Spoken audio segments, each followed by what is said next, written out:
In this video, I introduce a maximum entropy policy using soft Q learning. Reinforcement learning is used to find the optimal policy to receive the maximum expected cumulative reward. If the optimal policy exists, so we can use this reward as an objective function to find the optimal policy. However, if only the suboptimal policies exist, so that means one reward may have multiple different policies. So we need to use entropy objective function. That means use the log of this function as the entropy objective function to find a policy with the maximum entropy. Under this maximum entropy policy, we generate a trajectory that has a maximum reward.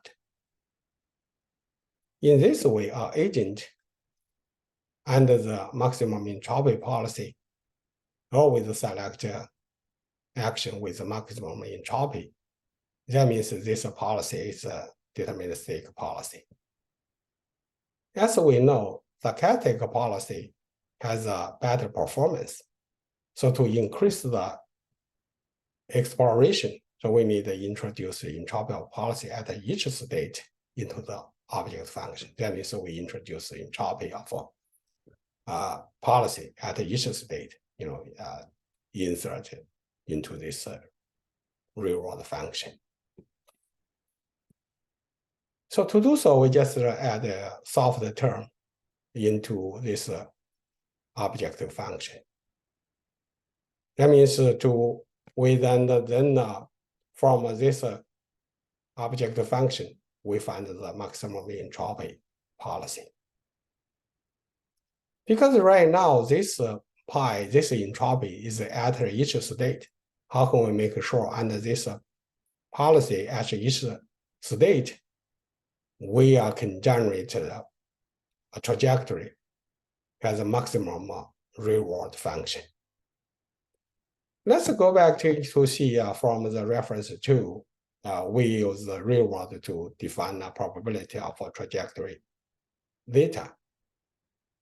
Because this is like this joint probability, so we use the product of the reward. And this reward is a cumulative reward, so we can use this formulation to express the probability of the trajectory theta. Considering the policy, then we can insert the policy into this product and use a small trick here, and we got this formulation. This term is like the entropy of the policy. So usually under the sequence of policies at each state, and then under we can generate the trajectory theta, and that theta will have a maximum reward. That's why here, even we use this maximum entropy policy at each state. That means at each state, we select a policy with a maximum entropy at each state, and we can make sure under this sequential of policies generate this trajectory that will have a maximum reward. And to use the policy gradient to solve this problem, we need to define the policy function. Right now, the best way is energy-based model. That means we define this policy use the exponential of the energy function. If we use the Q as the negative energy, so we have this policy formulation. Because this larger Q is larger than this policy is larger. That means if Q is larger at this point, then the action A will have more chance to be selected. That makes sense. And then we use this same idea. We just add the actual entropy term into the Q update equation. And the same way we define the optimal state value function using the optimal soft Q function. And then once we have this optimal soft Q function and optimal soft state value function, because this is a policy and this is a normalization factor.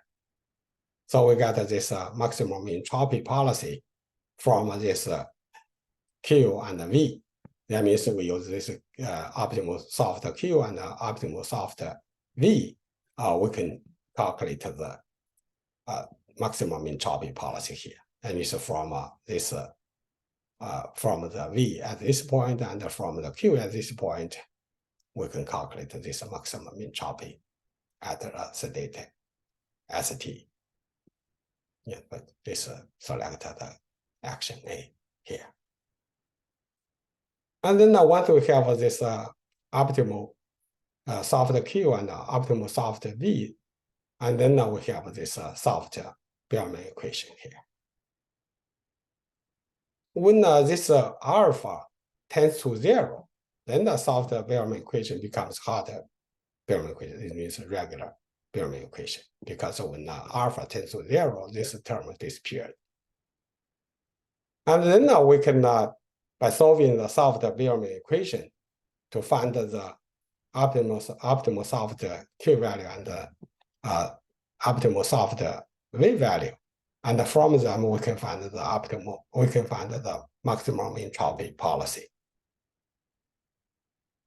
For more details, please check with this reference. Thank you. Bye.